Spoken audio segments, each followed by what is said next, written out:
Hi everyone, I'm Dr. Brad Musil, and welcome to my reading of The Utility of Religion, Mill, Nietzsche, and James. This will be my reading of Section A of Part 2 of Chapter 1, John Stuart Mill and the Utility of Religion. So again, this is Chapter 1, John Stuart Mill and Utility of Religion. This is Part 2, Religion and Morality. Section A, the moral case for the social utility of religion.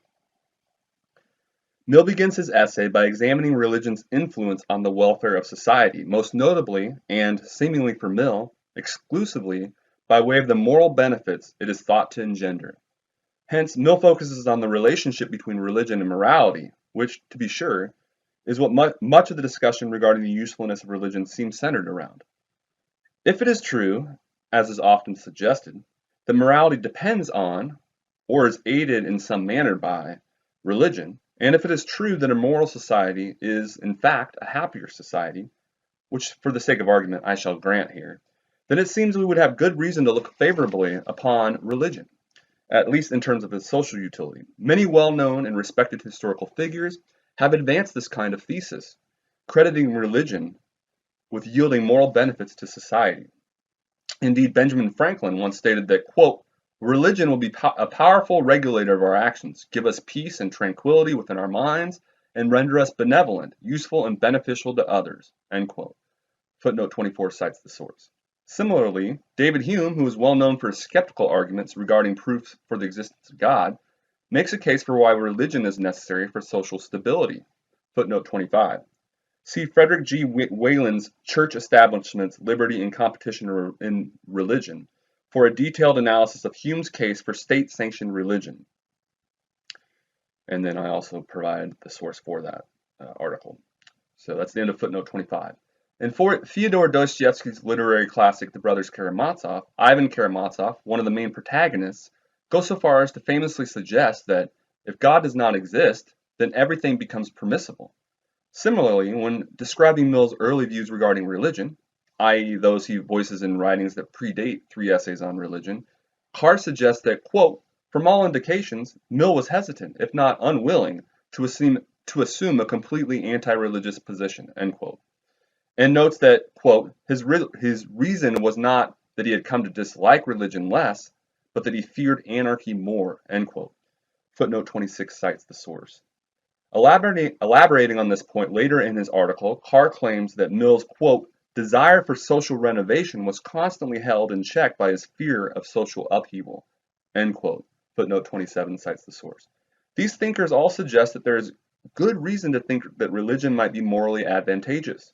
The thesis that religion is morally advantageous can be supported in a variety of ways, some of which I will now briefly detail. Some go so far as to suggest that religion is necessary for morality. Many philosophers and non-philosophers alike believe that it is impossible for human beings to develop a moral compass without the guiding influence of religion. For example, Arthur Schopenhauer, 1788 to 1860, who was a precursor of and a significant influence on Friedrich Nietzsche, whose views regarding the utility of religion will be examined in Chapter 2, offers one formulation of this line of thinking, suggesting by way of Demophiles, a character in his Religion, a Dialogue, that, quote, where you have masses of people of crude susceptibilities and clumsy intelligence, sordid in their pursuits and sunk in drudgery, religion provides the only means of proclaiming and making them feel the height importance of life. That's end quote. Footnote 28 cites the source. Here, Schopenhauer paints a rather dismal and less than flattering portrait of humanity, according to which human beings, sans religion, are barbaric and incapable of naturally providing their own moral compass.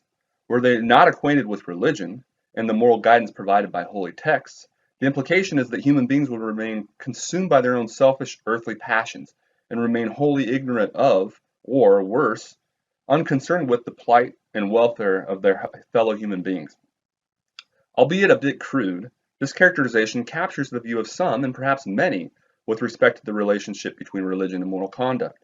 However, those making a case for the moral necessity of religion need not voice their case as strongly as Schopenhauer's character does here. Instead, they might simply argue that, while categorically necessary for all people, while not categorically necessary for all people, such religious sympathies are necessary in order for some individuals to realize their moral potential. As examples, proponents of this position might point to former hardened criminals who claimed they would never have turned over a new leaf and assumed a straight and narrow path had they not found God. Such cases are familiar to many of us.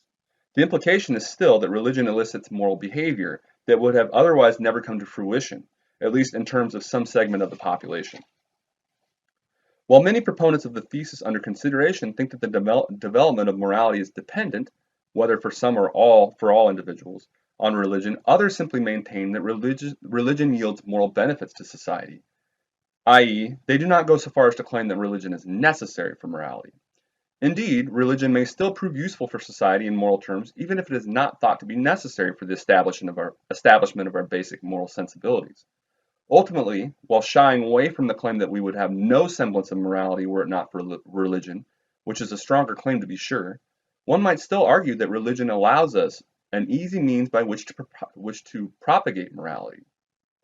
Gregory S. Paul, whose empirical findings regarding the relationship between religion and morality will be discussed later in section D of part 2, likely has this distinction in mind when he writes, quote, "At one end of the spectrum are those who consider creator belief helpful but not necessarily critical to individuals and societies. At the other end, the most ardent advocates consider persons and people inherently unruly and ungovernable unless they are strictly obedient to the creator." End quote. Footnote 29 cites the source. I now turn to a brief account of two major themes underlying most arguments in favor of the thesis under consideration, which Mill himself distinguishes and highlights as he proceeds with his analysis. First, many think of religion as a sort of enforcer of morality, as something that helps to inspire moral behavior that might otherwise be lacking. The idea here is that religion helps provide the motive for people to act in a moral manner. Those who make this kind of case typically appeal to the threat of eternal punishment, for example, hell, for immorality, and the promise of eternal reward, for example, heaven, awaiting those who behave morally. Granting moral behavior on the part of religious individuals may be, and no doubt for many is, solely inspired by a desire to emulate a good and loving God.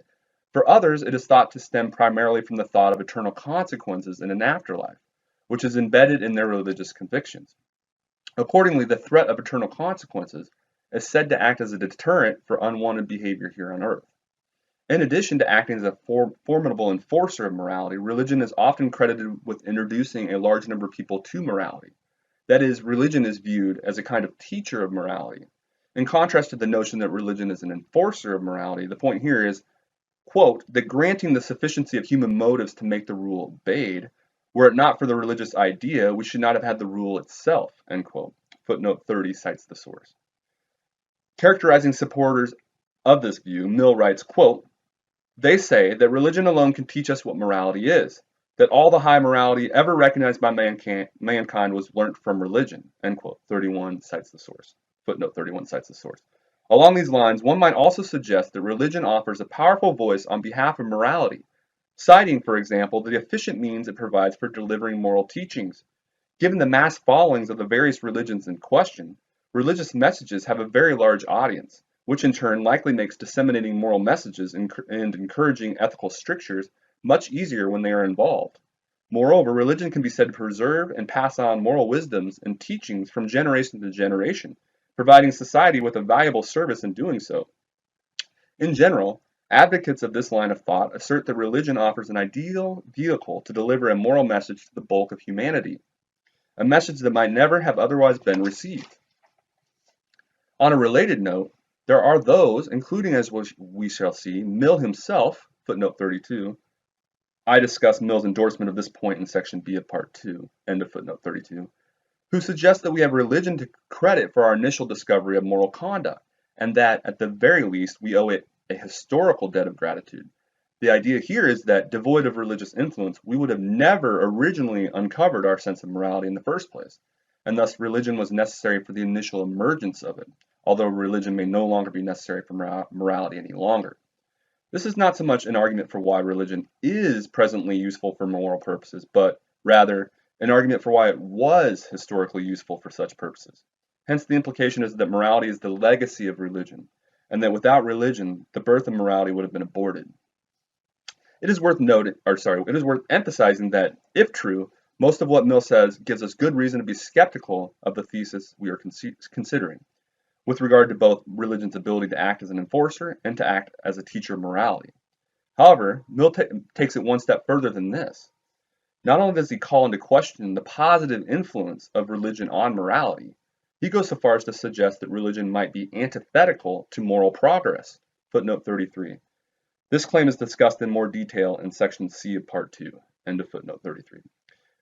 It's no surprise then that Mill tasked himself with writing Utility of Religion, wherein he expresses his moral misgivings regarding religion, given that in his autobiography he writes, quote, "On religion in particular, the time appears to me to have come when it is the duty of all who, being qualified in point of knowledge, have on mature considerations satisfied themselves that the current opinions are not only false, but hurtful, to make their dissent known," end quote.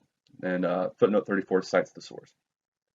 I now turn to a discussion of Mill's analysis of the relationship between religion and morality.